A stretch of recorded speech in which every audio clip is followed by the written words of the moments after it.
Okay, Assalamualaikum kelas. So, kita bersambung ke part 2 which is kita nak tengok kepada t-test. So, kita dah belajar t-test ada 3 jenis kan kelas? Ada one sample t-test, independent t-test dan juga pair t-test. So, mari kita terus ke independent t-test. So, independent t-test ni adalah melihat mean difference between two different groups. Okay? Which is two independent groups. Macam saya dah terangkan tadi. So, mari kita lihat kepada contoh terus. Okay. So, contoh ini, dia nak lihat kepada is there any significant difference of mean BMI between two groups, which is male and female. Ada perbezaan tak di antara purata BMI bagi dua kumpulan ini, which is kumpulan lelaki dan perempuan. Ada perbezaan purata BMI tak? Okay. So, apa yang kita boleh buat adalah kita run independent t-test kelas. Right? Kenapa independent t-test? Sebab dia adalah antara dua kumpulan yang berbeza, lelaki dan perempuan. Dia tidak, dia bukan dependent antara satu sama lain. Okay, yang ni kita akan belajar dalam lab lah macam mana nak enter. Tetapi yang penting adalah kita tengok kepada langkah-langkah yang pertama, langkah-langkah dalam analisis independent t-test. Pertama, kita kena nyatakan hipotesis, yang kedua kena check assumptions, yang ketiga kena perform SPSS analysis, yang keempat interpretation and conclusion, and langkah yang kelima presentation of result. Okay, pertama kelas, you kena nyatakan hipotesis you. So apa hipotesis? Bila kita kata hipotesis, dia kena ada dua. Satu null hypothesis dan yang kedua alternative hypothesis. So null hypothesis is there is no significant difference in mean BMI between male and female in the study. So hypothesis null adalah tiada perbezaan antara mean BMI bagi lelaki dan perempuan.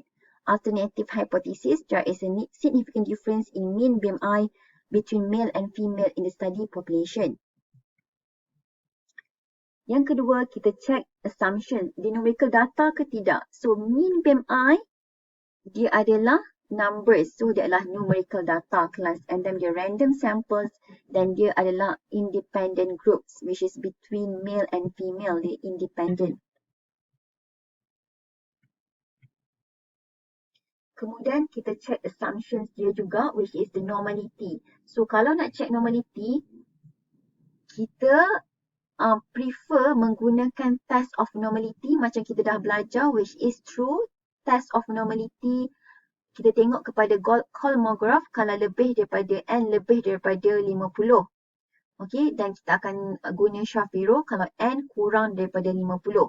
So kalau tengok dekat sini, male 54, female 66, which is more than 50, kita akan proceed menggunakan Kolmogorov. Alright. Tetapi boleh juga kita menggunakan central limit theorem ni, which is kita assume sahaja. Kita assume it is normally distributed. Central limit theorem ni menyatakan kalau N lebih daripada 30, kita assume it is normal. Tetapi dia kurang tepat. Kita lebih prefer menggunakan test of normality di mana kita check menggunakan Kolmogorov ataupun Shapiro. Okay, kelas?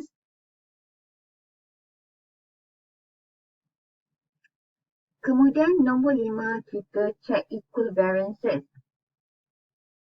So equivariances ni, you tak perlu kira, dia dah memang keluar dalam SPSS. Nak tengok homogeneous you punya variance tersebut. Homogeneous, okay? Ataupun heterogeneous.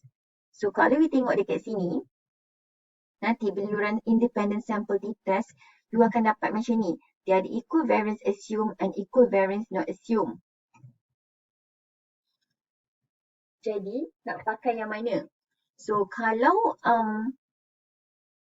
P more than 0.05, kita kata not significant difference. So, bila dia not significant difference, tiada perbezaan antara satu dengan lain lagi satu, which is it is assume equal. Kalau P less than 0.05, it is significant difference. So, equal variance not assumed. So, it is not equal. Okay, so you kena ingat macam tu lah. So, kalau P more than 0.05, so kita kata it is not significant difference. Bila not significant difference, there is no differences lah. Bila there's no differences, it is equal. So, kita ambil yang equal variance assumed.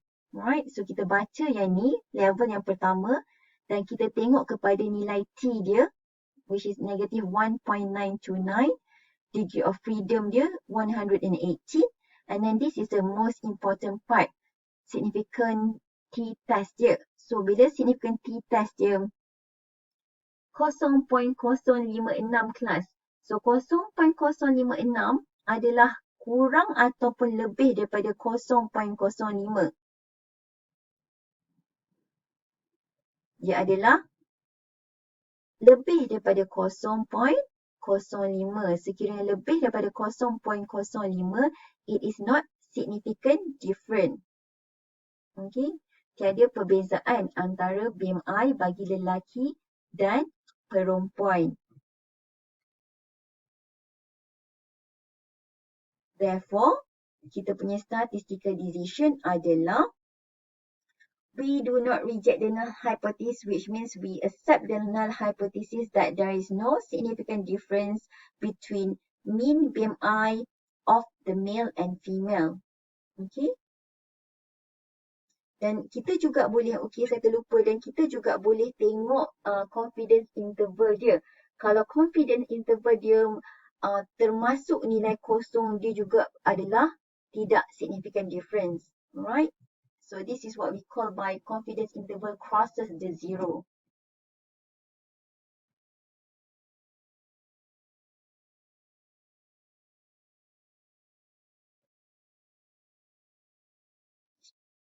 So this is how we can conclude the mean difference between BMI in males and female was not statistically significant. Ataupun kelas kita boleh bagi tahu there is no significant difference between there is no significant difference of mean BMI between males and female. Okay. So this is how you present the t-test table kalau dalam FYPU. So you bagi nilai mean bagi male berapa, mean BMI bagi female berapa, mean difference dia.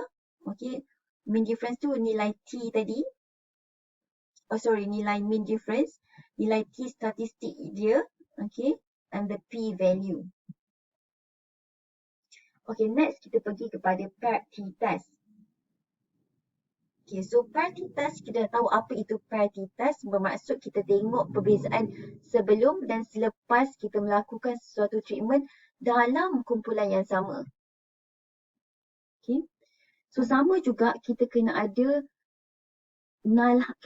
hypothesis. So for example, ada tak perbezaan mean of exam scores?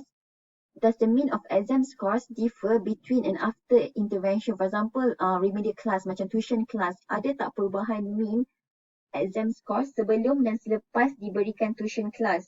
So our null hypothesis is there is a difference of mean scores before and after intervention. While for the alternative hypothesis, there is a significant difference of mean scores before and after intervention, which is not zero, right? So macam biasa kita check whether it is numerical ataupun tak. Okay. Kemudian kita tengok adakah dia dependent ataupun kita bagi sebagai paired t-test. Yes, dia dependent. Maknanya satu adalah, maksudnya dalam kumpulan kita menguji perbezaan dalam kumpulan yang sama. Cuma yang berbeza satu sebelum kita buat tuition dan satu lagi selepas kita buat tuition. Okay. Macam you buat program community lah. Satu kita bagi KAP sebelum program, satu lagi kita bagi selepas KAP selepas program. Tengok ada perbezaan tak in terms of knowledge sebelum you bagi program dan selepas you bagi program.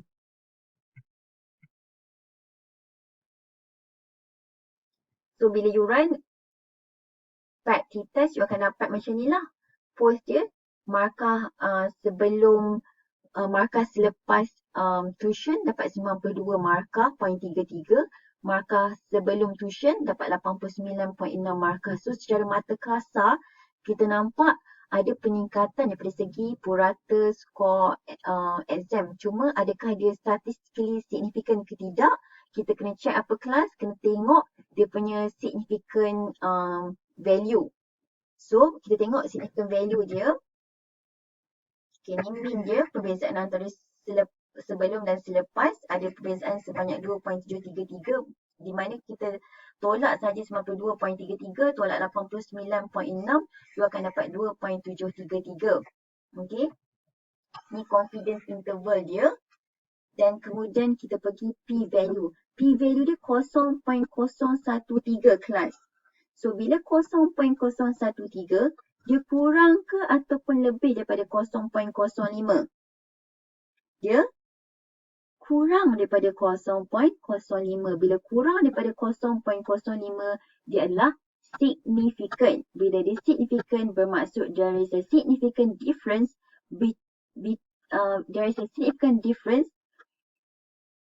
between pre and post of the tuition class. Among the two, there is a significant difference between pre and post among the students. Maksudnya terdapat perbezaan yang signifikan sebelum dan selepas tuition class bagi markah ujian. Okay. So we reject the null hypothesis. So kita reject the null hypothesis yang kata tiada perbezaan antara purata markah. So kita reject null hypothesis. Kita kata kita accept the alternate hypothesis, which is there is a significant difference between of the mean score between pre and post group. Okay, ni cara penulisan dia.